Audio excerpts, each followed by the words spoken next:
This is Danny Frank for GNAT-TV. One of the great aspects of the state of Vermont, where Vermont has its reputation, is its famous maple syrup. And David Mance is with us. He's from Shaftesbury. And David, I still remember 20 years ago coming with my family on a weekend. I think it might have even been around this time of the year, to visit your maple syrup plant or factory or sugar shack over in Shaftesbury, Vermont, and watching you sit by this big boiler where you were boiling the maple syrup. And it was kind of fascinating to me. I mean, how many years have you been in maple syrup, David Mance? Almost too many to count. I started when I was in kindergarten. My father tapped a tree for our kindergarten class, and that got me hooked, just the aroma and the magic of it. So I've been making syrup since then, and every year except 2 that I was overseas. So I've been doing it for 65 years. So, and your father did this prior to you? No, he did it because he knew what the process was. And, yes. And so I started out, by the time I was a teenager, I had grown the business and was actually selling syrup commercially, and worked with a bigger operation through college, and then just on my own and with my family, we've continued to grow over the years. Certainly as a part-time, this is not my primary business, but it's a passion that we share as a family every spring. A passion. Yeah. I think most sugar makers you talk to, they will talk about the passion for it. And so people either have it or they don't.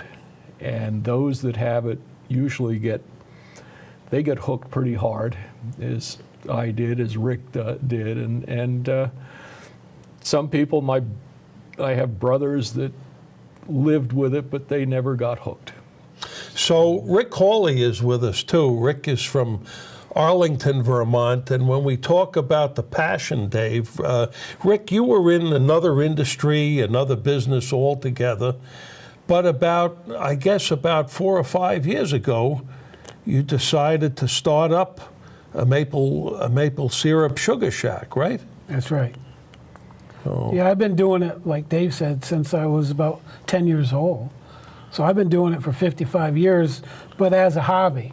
So as a youngster, you worked in it, and then you went into your other business, right, which you sold a few years ago. Yes. And then decided to take my hobby into a small business. So, we started putting out taps and have grown the business from, nothing up to making 5,000 gallons a year. So what did all of that entail to start from scratch and to see this develop the past 5 or 6 years? Besides the investment, a lot of hard work. It's a lot of work. It's, people see the tubing from tree to tree, and they think, oh, once that's done, that's it. You just collect the sap. Well, that's so far from the way it is. I mean, we're in the woods from the 1st of October to about the end of April, halfway through May, almost every day. Whether it's repairing lines, putting in new lines, replacing the spouts. I mean, there's so much maintenance to do in the woods.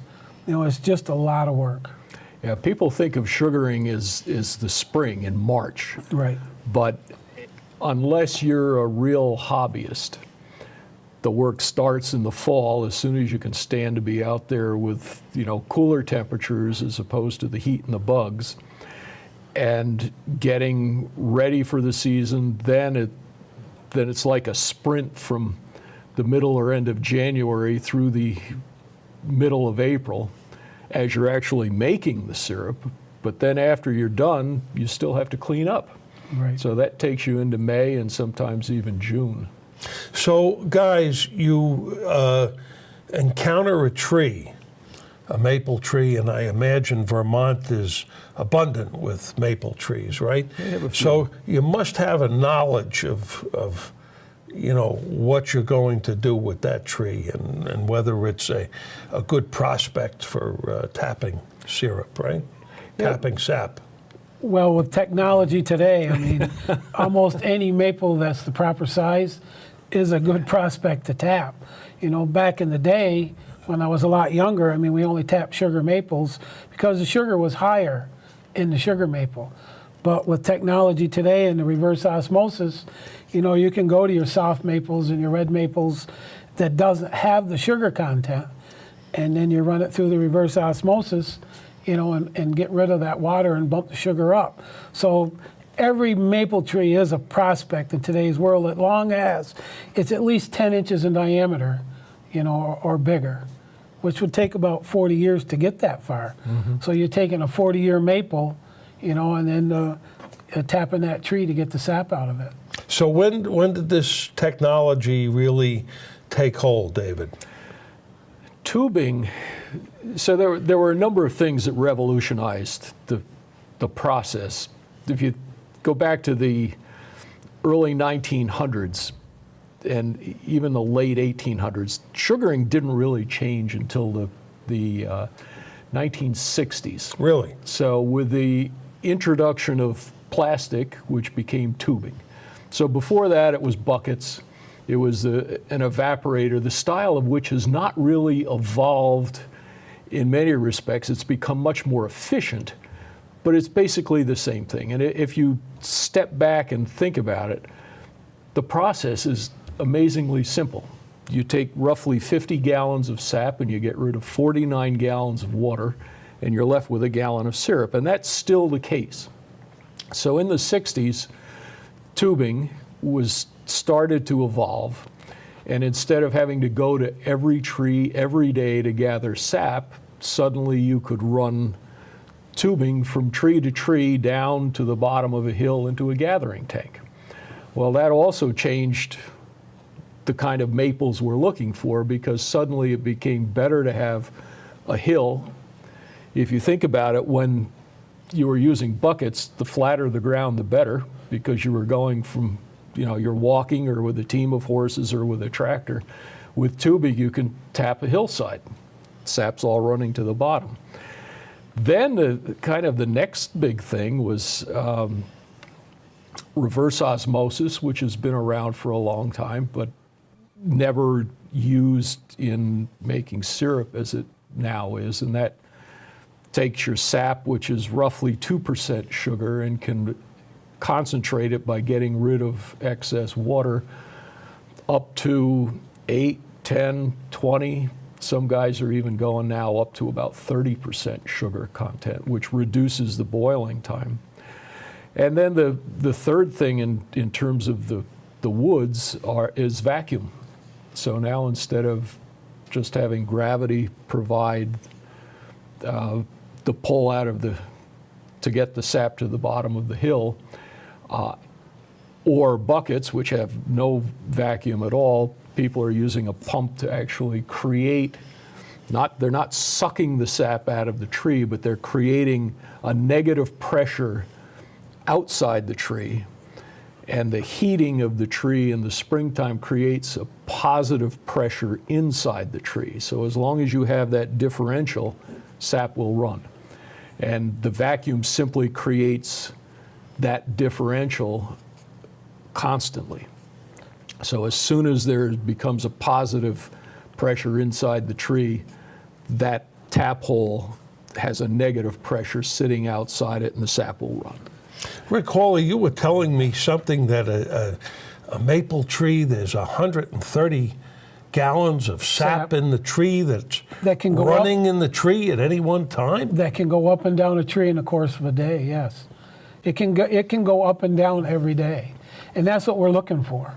We're looking for that groundwater to be drawn up that tree and draw that starch, which is our sugar, out of the roots and what's left in the tree, and get it into the sap. And then when it builds that pressure that Dave's talking about and pushes that groundwater back to the ground to get more nutrients and whatever it needs, to make the leaves, that's when we get it. And like Dave said, it builds a pressure. Some days, on sunny days, it'll build 20 pounds of pressure to push that back down. You know, I tell people, you know, the vacuum really, it's there to really make a big difference. What happens is if to drip into a bucket that most people have seen takes about 8 to 9 pounds of internal tree pressure to get that sap to drip into that bucket. If we can get the tree to get up to 3 pounds of pressure, and we, as having the vacuum with that negative on the outside, we help the tree, we take the sap away. So as long as that tree can get the sap to that hole, you know, with 3 pounds of pressure, our vacuum, then we just help the tree. That'll help the tree, you know, produce a little bit more sap to us. Does it hurt the tree? No. We're using about maybe 2% of what's available in the course of the 6 weeks, you know, during our season. We try under vacuum to get anywhere from 25 to 30 gallons of sap out of that tree per the 6 weeks. You know, and that much going up and down the tree, we're not hurting the tree. We also use smaller holes in the tree now with the vacuum. So that's healthier for the tree. If you were on buckets, you know, you'd be lucky to get 10 to 12 gallons of sap for the whole season. So, you know, if you're on buckets, you hope to make a quart of syrup per tree, you know, for the whole season. If you're on vacuum, you're hoping that you make more than a half a gallon. So you've more than doubled by adding the vacuum. So what I'm hearing is the industry in Vermont really has been galvanized in the past 25 years, maybe, huh? Yeah, probably a little longer than that. My quick math isn't that sharp, but yeah, and certainly in our lifetime, both Rick and I we started with buckets and the old school. And now Rick in particular and me to a Well, when I went to lesser college, extent. we had just gotten a tubing. Yeah. You know, and we were using the tubing, and actually it got to the bottom of the hill, and we pumped it almost 2 miles back over to the sugar house, you know, up at the college. And that generation of tubing failed fairly fast. It didn't last long in the woods. It became brittle, and you know, today's tubing, you know, you're hoping to get 20 years out of it if you can, you know, and it's just more pliable, and you know, technology has come a long ways. But it did start in the late 60s, and I was in college, you know, early 70s. So we had tubing up there. It was a big difference going from buckets up to something that you're not used to doing, that's for sure. Now, Rick, when I looked at your operation, the amount of equipment and technology you seem to have over here, it was... Well, like Dave said, the evaporator is pretty much the same. There's a lot of enhancements on it. You know, we got deeper flues and more pans for more caramelization and stuff like that. But the biggest technology is in the reverse osmosis.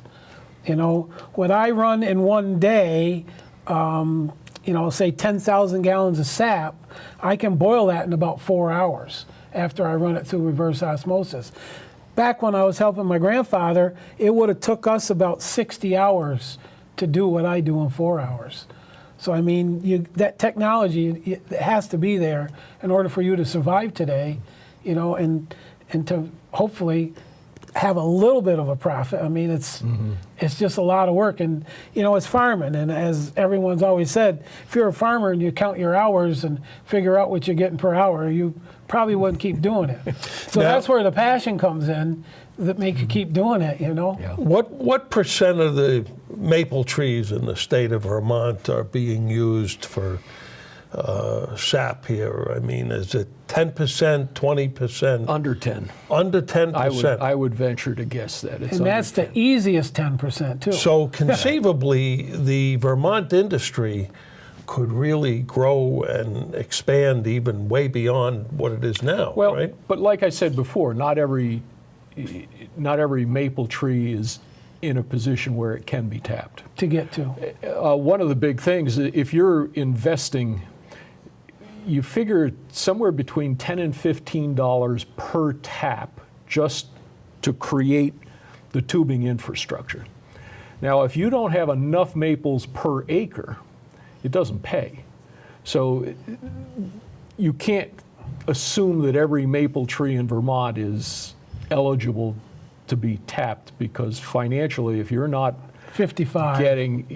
if you're not getting 50 taps an acre or Right. more, Right.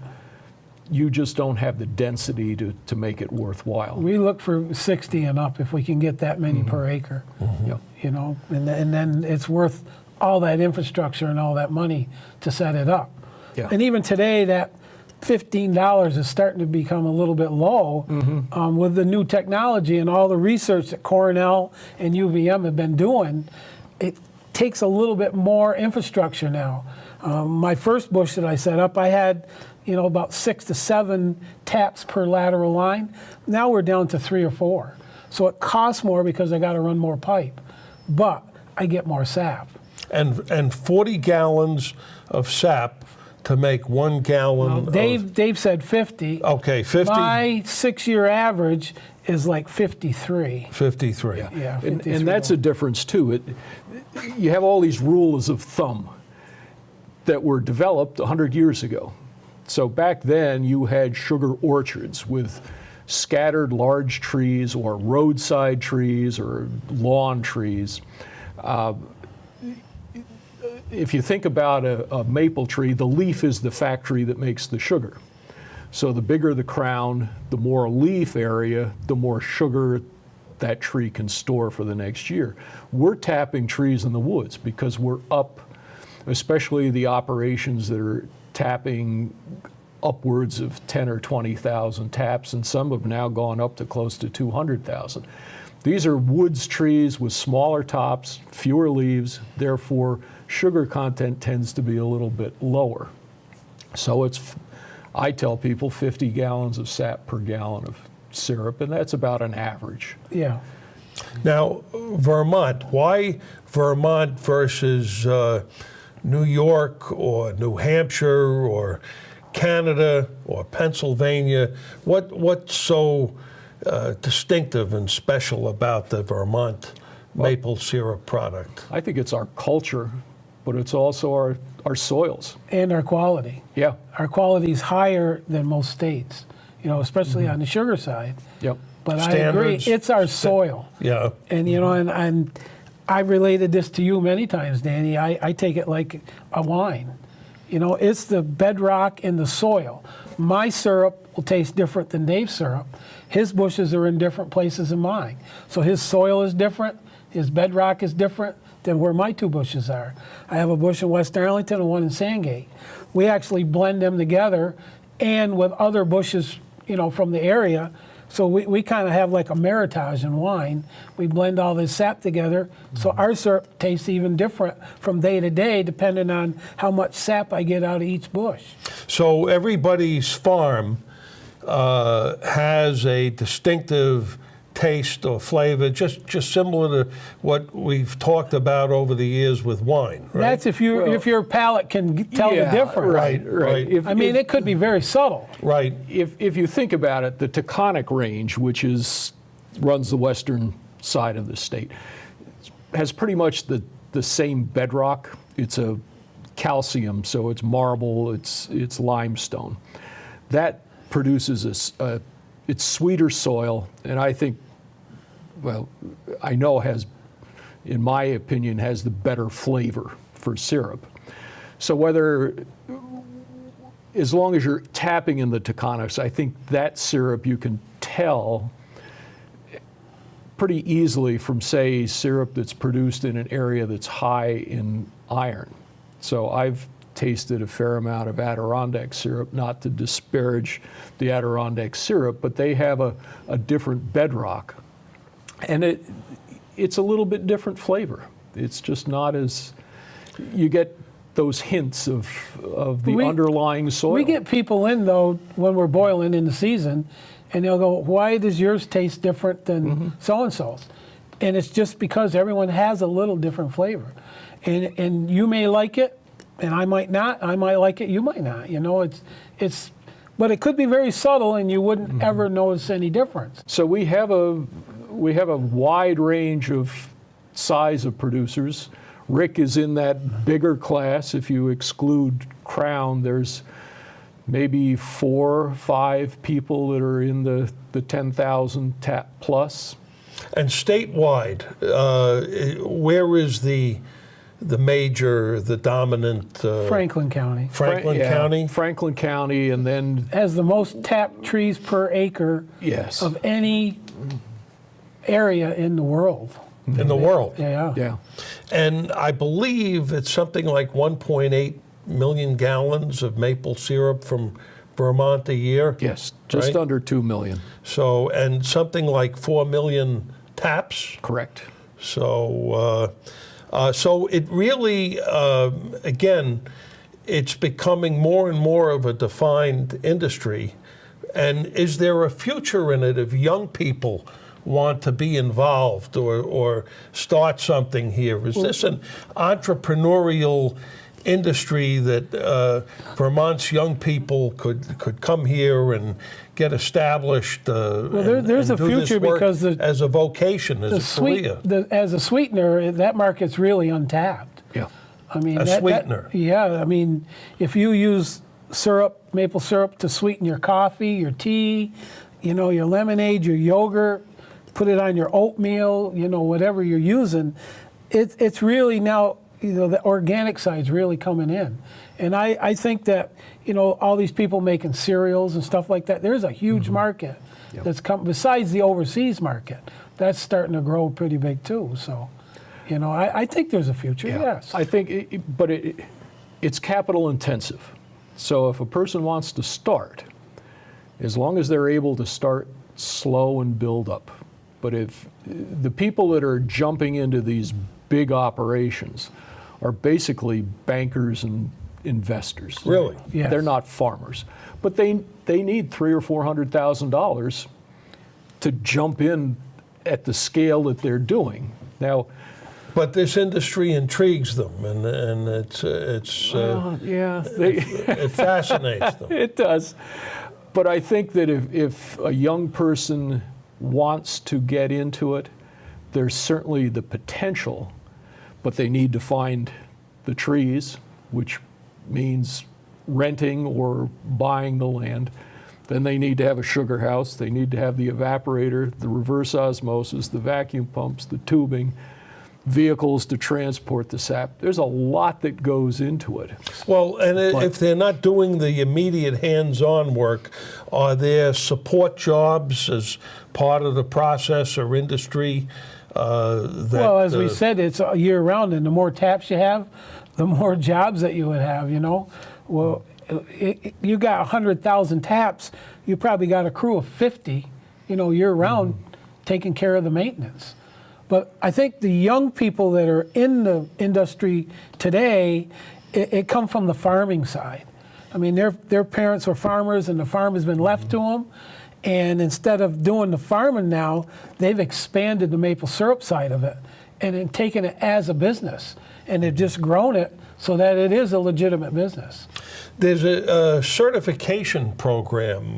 There is. For the sugar shacks in the state of Vermont, Yeah. right? Standards that. Yeah, it's not mandatory. At the moment, it's a voluntary certification program. There's probably 5 sheets of standards that you have to meet. And you know what they are so that you can bring your sugar house to that level, and then you request an inspection. And the state comes down, inspects, and you pay a fee, and then you have to renew every so many years. I'm not exactly sure.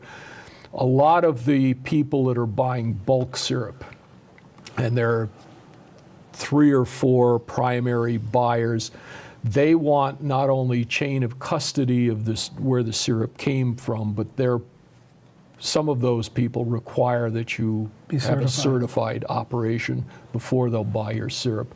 If you're selling wholesale or retail, you don't necessarily need it, but most people meet the standards.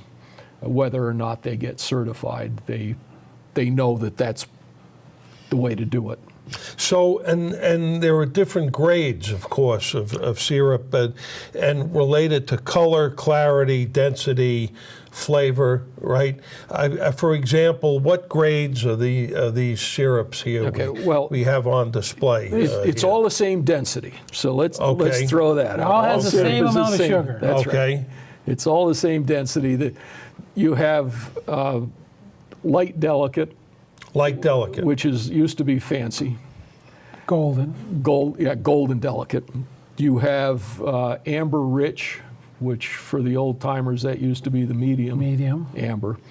You have dark robust, which used to be the dark, and then you have very dark strong, which is the lowest. It's the darkest syrup with the strongest flavor. Which used to be B. Right. And so it really, again, I tell people it's kind of like wines. If you like a white wine, that's kind of the lighter colors of syrup. It's a delicate. If you like a burgundy or a real robust, then you're going with a darker. So it's all about the intensity of the maple flavor. Yeah, I tell them if you're sweetening things like coffee and tea, go with the lighter. It's got the same amount of sugar as the darker, where the darker will have that stronger flavor, and it could change the flavor of what you're trying to sweeten. And these are universal It standards? now is standard across the U.S., yes. Across the U.S.? That was made across the whole maple world, industry. yeah. Across the... It was about 2 years ago that they really made a big push and made everyone come up to that standard. And there are competitions, right, in the state and nationally and internationally? The farm shows, you I can saw enter. a couple of awards at your place. Yeah, well, you can get some Right, some blue ribbons. no doubt. What were those for? Well, you take your syrup and you enter it into these farm shows. So, And they do blind taste testings. right, And they judge your syrup, and then you get your awards accordingly. right. Yeah. So you have the farm show in Vermont. You have the Maple Rama. the Maple Rama, which is an international Different county around the state. Yeah, they host it. an annual get together. And you have like the Rutland Fair. You can fairs. enter up there. Or Yep. the Washington County Fair. Yep. There's, you can enter them in and get the things. The best thing though is the taste of syrup. And the word of mouth is as good as any ribbon can be, as far as I'm concerned. We all have ribbons. Dave has many ribbons, It's kind of just a fun thing to do. Right. You put your syrup up against the others, and sometimes I think on any given day the judges might choose Rick's, or they might choose mine, or they might choose someone else, because it's all good. But you get to that fine, and as Rick was saying before, there are certain days when the syrup you make is just perfect. And then you can be doing exactly the same thing, but the temperature changes or things, 2 or 3 days later, you can make very good syrup, but it doesn't pop. So they're just, and that's the beauty and the mystery of making syrup. There's some days when just the stars align and you make something that's And just sometimes you don't find fantastic. that out till you open the drum. That's right. When you're making so much an hour, you wait till you open the drum, and it's like, oh boy. That was a good one. There's some days I wish I had more time on this show, but we're out of time. And I want to thank our guest, David Mance, from the Mance Family Tree Farm in Shaftesbury, Vermont, and Rick Hawley, who is a famous maple syrup manufacturer in Arlington, Vermont. And this is Danny Frank for GNAT-TV.